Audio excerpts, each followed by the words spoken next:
ಬಾಗಲಕೋಟೆ ಜಿಲ್ಲೆಯ ಜಮಖಂಡಿ ನಗರದ ಗಿರಿಮಲ್ಲೇಶ್ವರ ಮಹಾರಾಜರ ಮಠದ ಆವರಣದಲ್ಲಿ ಡಾಕ್ಟರ್ ಸಂತೋಷ ಶೆಟ್ಟರ್ ನೇತೃತ್ವದಲ್ಲಿ ವರ್ಲ್ಡ್ ಕ್ಯಾನ್ಸರ್ ಡೇ ಅವೇರ್ನೆಸ್ ಕಾರ್ಯಕ್ರಮ ಹಮ್ಮಿಕೊಳ್ಳಲಾಗಿತ್ತು. ಇನ್ನು ಈ ಕಾರ್ಯಕ್ರಮದಲ್ಲಿ ಪ್ರದೀಪ ಮೆಟಗುಡ ಮಹಾರಾಜರು, ಡಾಕ್ಟರ್ ಸಂತೋಷ ಶೆಟ್ಟರ, ಪುಂಡಲಿಕ್ ಪೂಜಾರಿ ಸೇರಿದಂತೆ ಗಣ್ಯರು ಭಾಗಿಯಾಗಿ ಕಾರ್ಯಕ್ರಮವನ್ನು ಯಶಸ್ವಿಗೊಳಿಸಿದರು.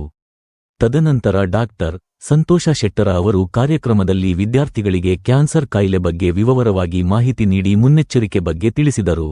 ಏನೇನಿರ್ತಾವು ಅಂತಂದ್ರೆ ಗರ್ಭಾಶಯ ಕಂಠದ ಕ್ಯಾನ್ಸರ್ ಹೆಂಗಿರ್ತದಪ್ಪ ಅಂತಂದ್ರೆ ಬಹಳಷ್ಟು ತೆರನಾಗಿರ್ಬೋದು. ಇದು ವಿಶೇಷವಾಗಿ ಬಿಳಿ ಮುಟ್ಟು ಬರ್ತಿರ್ತೈತಿ.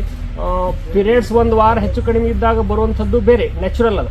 ಆದರೆ ಕಂಟಿನ್ಯೂಯಸ್ ಆಗಿ ಬರುವಂಥದ್ದು, ವಾಸನೆಯುಕ್ತ ಇರುವಂಥದ್ದು, ಆಮೇಲೆ ಮೊಸರುಗತೆ ಒಡಕಿರುವಂಥದ್ದು, ಆಮೇಲೆ ತೀವ್ರ ತೆರನಾದ ಹೊಟ್ಟೆ ನೋವಿಂದ ಬರ್ತಕ್ಕಂಥದ್ದು, ಇವೆಲ್ಲ ಲಕ್ಷಣಗಳು ಇರ್ತಾವೆ. ಅದರ ಜೊತೆಗೆ ಒಮ್ಮಿಂದೊಮ್ಮೆ ಸಡನ್ ಆಗಿ ಒಂದು 5-6 kg ವೇಟ್ ರೆಡ್ಯೂಸ್ ಆಗುವಂಥ ಲಕ್ಷಣಗಳನ್ನು ಕೆಲವೊಂದ್ಸಲ ಕಂಡು ಬರ್ತಿರ್ತಾವ. ಹಿಂಗೆ ಯಾವ ಲಕ್ಷಣಗಳು ಅನ್ಯೂಸುವಲ್ ಅನಿಸುತ್ತೆ ಅಂದ್ರೆ ನೀವು ಅಬ್ಸರ್ವ್ ಮಾಡಬೇಕು, ಅಥವಾ ಅವ್ರಿಗೂ ಹೇಳಬೇಕು. ಇದನ್ನ ಮೆಸೇಜ್ ಹೋಗಿ ನೀವು ಬರೀ ಡ್ರಾಯಿಂಗ್ ಮಾಡಿದಷ್ಟೇ ಅಲ್ಲ, ಈ ಮೆಸೇಜ್ನ ಸಹಿತ ಅವ್ರಿಗೆ ಹೋಗಿ ಹೇಳಬೇಕು. ಯಾವ ಅನ್ಯೂಸುವಲ್ ಲಕ್ಷಣಗಳು ಕಂಡು ಬಂದಪ್ಪ ಅಂತಂದ್ರೆ ಅವರಿಗೆ ಹೇಳುವುದರ ಮುಖಾಂತರ ಅದನ್ನ ಅರ್ಲಿ ನಾವು ಟೆಸ್ಟ್ ಮಾಡಿಸಬೇಕು. ಟೆಸ್ಟ್ ಮಾಡಿಸಿದ ಮೇಲೆ ಅದನ್ನು ಪ್ರಿವೆನ್ಷನ್ ಮಾಡಲಿಕ್ಕೆ ಅಥವಾ ಅದನ್ನು ಟ್ರೀಟ್ ಮಾಡಲಿಕ್ಕೆ ಬಹಳಷ್ಟು ಸಹಾಯ ಆಗ್ತದೆ. ಗರ್ಭಾಶಯ ಕ್ಯಾನ್ಸರ್ ಆಗಿರ್ಬೋದು ಅಥವಾ ಬ್ರೆಸ್ಟ್ ಕ್ಯಾನ್ಸರ್ ಆಗಿರ್ಬೋದು, ಇದನ್ನು ಸಂಪೂರ್ಣವಾಗಿ ಟ್ರೀಟ್ ಮಾಡಬಹುದು. ಯಾವಾಗಪ್ಪ ಅಂತಂದ್ರೆ ಅದು ಬೇರೆ ಅಂಗಗಳಿಗೆ ಹಬ್ಬದೇ ಇರುವಾಗ.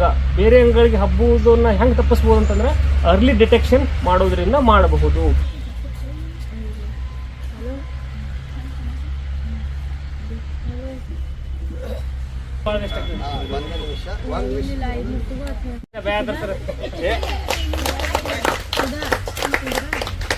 ಗುರುಗಳ ಕಡೆಯಿಂದ ಸನ್ಮಾನ ಮಾಡಿಸ್ಬೋದು, ನಮ್ದು ಪುಣ್ಯ ಐತಿ.